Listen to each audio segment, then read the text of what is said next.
നാളെ നമ്മൾ ഉണ്ടാവോ അറിയില്ല. ലാ യസ്തഗ്ഫിറൂന സഅതൻ വലാ യസ്തഖ്ദിമൂൻ. മരണം കണക്കാക്കിയാൽ പിന്നെ ഒരു സെക്കൻഡ് പിന്തൂല. ബൈക്കിലൂടെ പോകുന്ന ബൈക്ക് യാത്രക്കാരൻ്റെ തലയിലേക്ക് റോഡിൻ്റെ സൈഡിൽ നിന്നുള്ള പ്ലാവിൽ നിന്നുള്ള പഴുത്ത ചക്ക വീഴുന്നു, അയാൾ മരണപ്പെടുന്നു. അള്ളാൻ്റെ കണക്ക് നോക്കൂ, കൃത്യത നോക്കൂ. എല്ലാവരും ഇവിടുന്ന് മരണപ്പെട്ടു പോകും. ഖബർസ്ഥാനിലേക്ക് പോയി നോക്കിയാൽ പ്രായമുള്ള ഉമ്മാമയുടെ ഖബറുണ്ട്, 10 വയസ്സിൽ മരിച്ചുപോയ കൊച്ചുമോൻ്റെ ഖബറുണ്ട്, LKG പ്രായത്തിൽ മരണപ്പെട്ടു പോയ 5 വയസ്സുള്ള കുഞ്ഞുമോനുണ്ട്, 36 വയസ്സുള്ള ചെറുപ്പക്കാരിയുണ്ടല്ലോ. ഏത് പ്രായത്തിലും മരിക്കാം. ഈ മരണപ്പെടുന്ന സമയത്ത് നിന്റെ 3 സ്മാർട്ട് ഫോണുകൾ കൊണ്ടുപോകാൻ കഫം മുടക്ക് പോക്കറ്റില്ല, ഖബറിൽ അലമാരകളില്ല, ഒന്നും സംവിധാനങ്ങളില്ല. അന്ന് നമ്മുടെ കയ്യിൽ ഇബാദത്ത് മാത്രമേ ഉണ്ടാവുകയുള്ളൂ. അടിച്ചു പൊളിക്കാനുള്ളതല്ല നമ്മളെ ജീവിതം.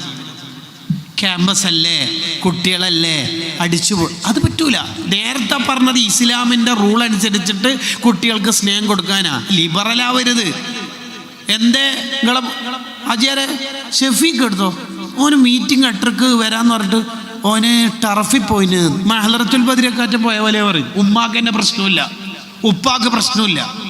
ഒരാൾ പരാജയപ്പെടുന്നതിൻ്റെ അടയാളം മുഹമ്മദ് ബിൻ കഅബ് അൽ ഖുറളി തങ്ങൾ പറയുന്നുണ്ട്, പണ്ട് ഗൗരവത്തിൽ കണ്ട കാര്യം ഇപ്പം ലിബറലാവുക, അത് പരാജയപ്പെടുന്നതിൻ്റെ അടയാളമാണ്.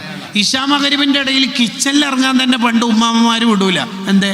മുൽക്കോദിയ, യാസീനോ, വാഖിയോ, ദുഖാനോ ഇല്ലല്ലോ, സജദോദിയില്ലല്ലോ, ഓത്. നല്ല വിശപ്പെല്ലാം അടുക്കട്ടെ, യാസീൻ ഓതിയിട്ട് മതി. ഇന്നോ കിച്ചണിൽ പോയിട്ട് പിള്ളേർ സെൻട്രൽ ഹാളിനില്ല, അൽഫാമിൻ്റെ കടയില്ല. പ്രശ്നമുണ്ടോ ഉമ്മാക്ക്? ഒരു പ്രശ്നമില്ല. ടർഫിൽ പോയ പ്രശ്നമുണ്ടോ? ഒരു പ്രശ്നമില്ല. രക്ഷിതാക്കളാണ് ഇപ്പൊ ലിബറലായത്, മക്കളല്ല. രക്ഷിതാക്കൾക്ക് പ്രശ്നമില്ല.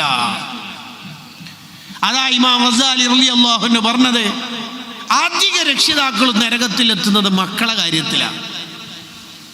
രക്ഷിതാവ് എന്ന് പറഞ്ഞാൽ പ്രോഗ്രസ് കാർഡിൽ താഴെ രക്ഷിതാവ് എന്നുള്ള അടുത്ത് പേര് ഒപ്പിടാനുള്ളതല്ല, അതെല്ലാവർക്കും കഴിയും.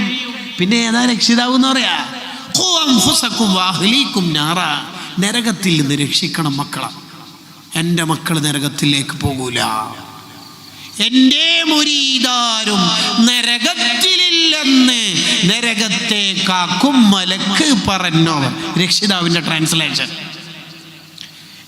എൻ്റെ മക്കളെ ഞാൻ അങ്ങനെ പോറ്റിയിട്ടുണ്ട് എന്ന്.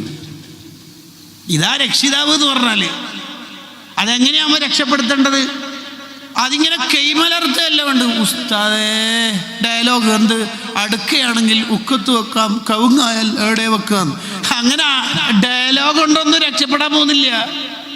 ആ സമയത്ത് നമ്മൾ പൊട്ടിക്കരഞ്ഞ അള്ളാഹിനോട് ദ്വാരക്കണം. ഷെഹ്റാൻ ഇമാം റഹിമുള്ള പറയുന്നുണ്ട്, എൻ്റെ മോനെ അബ്ദുള്ള എന്ന് പറയുന്ന മോന് കിതാബ് ഓതാൻ തീരെ ഇൻട്രസ്റ്റ് ഇല്ല. ലാസ്റ്റ് ഞാൻ അള്ളാഹിൻ്റെ അടുത്ത് പറഞ്ഞു, പാതിരാക്ക് എഴുന്നേറ്റിട്ട് എൻ്റെ മോനെ നീ ഏറ്റെടുക്കണേ. അള്ളാഹ് ഏറ്റെടുത്തു. അതമ്മ ചെയ്യാറുണ്ടോ? ഇന്ന് 5 വക്ത് നിസ്കാരത്തിന് ശേഷവും മക്കൾക്ക് വേണ്ടി ഇതുവായിരുന്നു ഒരു കൈ പൊക്കിയെന്ന് പറഞ്ഞാൽ പലർക്കും ഉണ്ടാവില്ല ആ കൈ പൊക്കാൻ. നമ്മൾ രക്ഷിതാവണ്ടേ? നമ്മൾ മാതൃകാവണ്ടേ?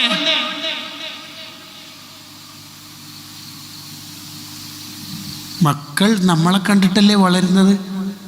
ഉപ്പ അർജന്റീന ഫ്രാൻസിൻ്റെ ടീമാണെങ്കിൽ മക്കൾ അതിൻ്റെ അപ്പുറത്തെ ടീമാവൂലേ? നമ്മളവിടെ ഫിഖഹിൻ്റെ മസല പ്രകാരം ഹറാമാണോ ഹലാലാണെന്നോ ചർച്ച ചെയ്യല്ല. ഈ കുട്ടി കൾച്ചർ പഠിച്ചാൽ ഏത് മായാ ലോകത്തേക്ക് എത്തും എന്നുള്ള അപകടകരമായ നിരീക്ഷണം നടത്തിയ വേണ്ടത് നമ്മൾ. അതാണോ ചിന്തിക്കേണ്ടത്? ചെറുപ്പക്കാരായ വാപ്പ മക്കളെയും കൂട്ടിയിട്ട് കളി കാണാൻ പോകുന്ന കാലമാണിപ്പോൾ. മൂക്കൊണ്ട് വരച്ചിട്ടല്ലാണ്ട് ദുനിയാവെന്ന് പോലെ ഈ മക്കളെ കൊണ്ട് അനുഭവിക്കും. എന്താ നമ്മൾ ഈ വിചാരിച്ചേക്കണത്? ദുനിയാവെന്ന് പറഞ്ഞാൽ അടിച്ചു പൊളിക്കാനുള്ളതാണ്. ലിബറൽ ടീമും യുക്തിവാദികളും മതനീരാസത്തിൻ്റെ വാദക്കാരും എല്ലാം പലതും പറയും. ഈ പറയുന്ന പ്രഭാഷണത്തിനെയും അവർ ട്രോളും. അവർക്ക് മതമില്ല, അവർക്ക് വിശ്വാസമില്ല. ആ അജണ്ടയിലാണോ മുത്തു മുഅ്മിനീങ്ങൾ ജീവിക്കേണ്ടത്? നമുക്കൊരു ജീവിതമില്ലേ?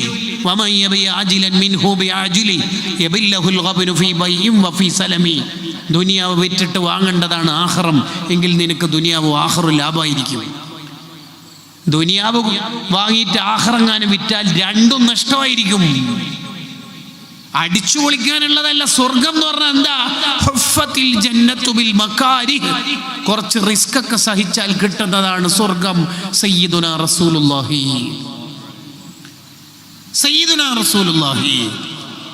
സ്വല്ലല്ലാഹു അലൈഹി വസല്ലം.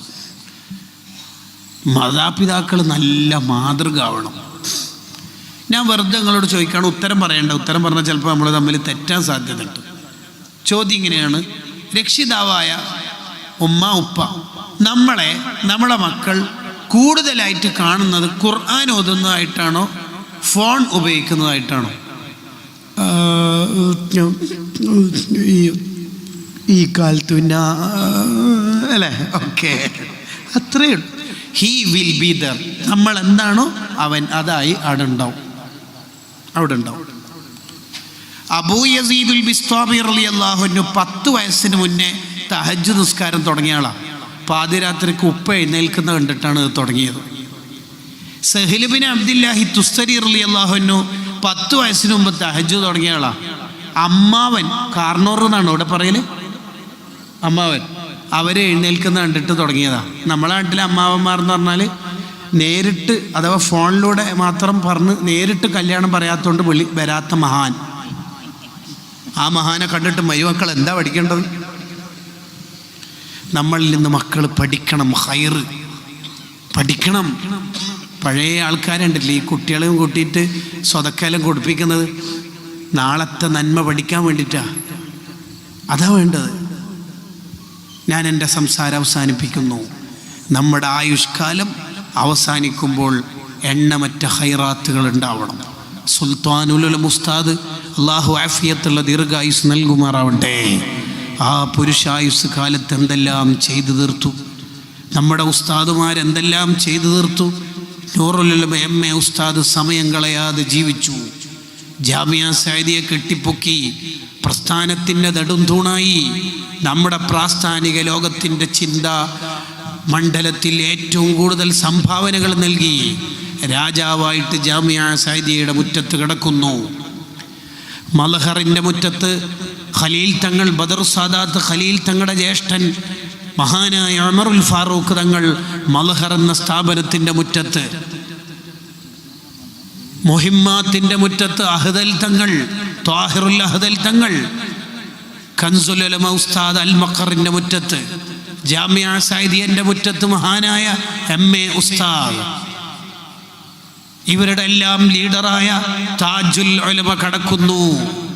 അവരവർ ഉണ്ടാക്കിയ പ്രാസ്ഥാനിക ലോകം, വിദ്യാഭ്യാസ സമുച്ചയങ്ങൾ, സ്ഥാപനങ്ങൾ, അതെല്ലാം കണ്ടവർ സന്തോഷിക്കുന്നുണ്ടാകും. വിശുദ്ധ ഖുർആൻ പറഞ്ഞില്ലേ, ഉജൂഹു യൗമഇദിൻ നാഇമ. പരലോകത്ത് ചില മുഖങ്ങൾക്ക് വലിയ വെളിച്ചവും തെളിച്ചവും പ്രകാശമായിരിക്കും. എന്താ കാരണം? ലിസഈഹാ റാളിയ. പണിയെടുക്കേണ്ട കാലത്ത് അവർ പണിയെടുത്തിട്ടുണ്ട്. സംഘടനാ കാലം കഴിഞ്ഞിട്ട്, കൗൺസിൽ കാലം കഴിഞ്ഞിട്ട് ടെൻഷനാവുന്നതിനേക്കാൾ മെച്ചം ഉള്ള സംഘടനാ ഭാരവാഹിത്വത്തിലെ കാലത്ത് നന്മയാർന്ന ജീവിതം നമുക്കുണ്ടാവണം.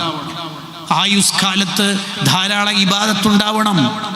ഉമ്മ മരണപ്പെട്ടിട്ട് ഉമ്മാനെ കുറിച്ചുള്ള പ്രസംഗം യൂട്യൂബിൽ കേട്ടിട്ട് കരയുന്നതിന് പകരം ഉമ്മ ഉള്ള കാലത്ത് ഉമ്മാൻ്റെ പൊരുത്തം വാങ്ങാൻ അധ്വാനിക്കണം.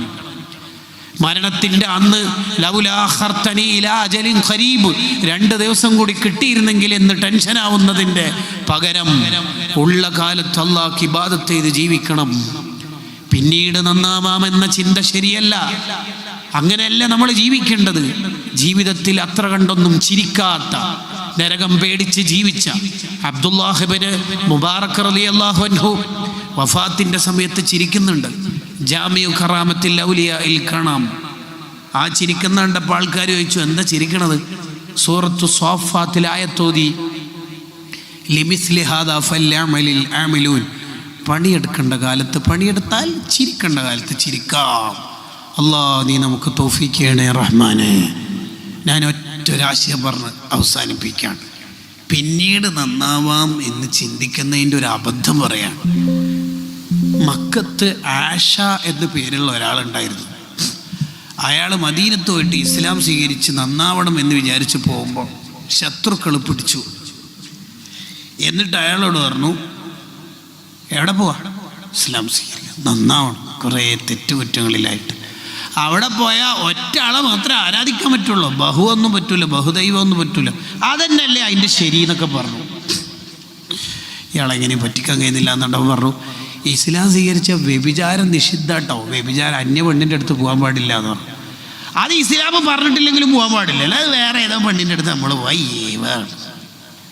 ഇയാൾ ഒരു നിലക്കും ബ്ലോക്ക് ചെയ്യില്ല, ചെയ്യാൻ പറ്റൂല എന്ന് കണ്ടപ്പോൾ കുറേ പറഞ്ഞു നോക്കി. ലാസ്റ്റ് പറഞ്ഞു, ഇസ്ലാമിൽ കള്ളുകുടി പറ്റൂല. ഇത് പറഞ്ഞപ്പോൾ ഇയാൾ പറഞ്ഞു, കള്ളുകുടി പറ്റൂല അല്ലേ, അടിച്ചുപൊളി പറ്റൂല അല്ലേ, ശരിയാവില്ല. ഞാൻ ഒരു കാര്യം ചെയ്യാം, ഒരു കൊല്ലം അടിച്ച് കുടിക്കാം, ക്യാമ്പസ് കാലം ഡിഗ്രി തീരുന്നവരെ അടിച്ചു പൊളിക്കാം, പിന്നീട് ഏതായാലും റമദാനിൽ വരുന്നുണ്ടല്ലോ, അങ്ങനെ അടിച്ചു കുടിക്കാം, പിന്നീട് നന്നാവാം. ഒരു കൊല്ലം കുടിക്കാൻ തീരുമാനിച്ചിട്ട് മൂപ്പര് മക്കത്തേക്ക് തന്നെ തിരിച്ചു പോകുന്ന വഴി കുതിരപ്പുറത്തും താഴെ വീണ് മരിച്ചു.